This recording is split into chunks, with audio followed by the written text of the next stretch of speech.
नमस्कार, मी पंजाब टेक हवामान आभास मुक्काम पोस्ट गोगळी धामणगाव तालुका शिरूर जिल्हा परभणी. आजपासून परत एक शेतकऱ्यासाठी अंदाज देणार आहे. शेतकऱ्याला सांगू इच्छितो, आता 5-6 दिवसामध्ये तुम्ही काय करा, शेतीची कामे करून घ्या. त्याच्यानंतर तुम्हाला एक सांगतो, 18च्या नंतर परत पुन्हा राज्यामध्ये 19 ऑगस्ट पासून 19 ते 24 ऑगस्ट दरम्यान परत एक पावसाची शक्यता आहे. म्हणून हे अंदाज लक्षात घ्यायचा.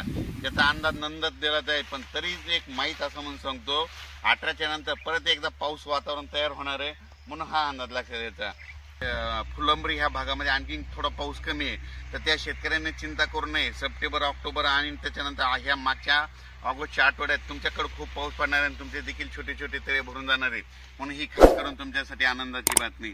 त्याच्यानंतर पश्चिमी विदर्भामध्ये बुलढाणा, अमरावती, अकोला, अचलपूर, त्याच्यानंतर वाशिम या भागात देखील आज रात्रीच्याला म्हणजे ह्या 3 दिवसामध्ये चांगला तिकडे पाऊस पडणार आहे विदर्भात. म्हणून हा अंदाज लक्षात घ्यायचा.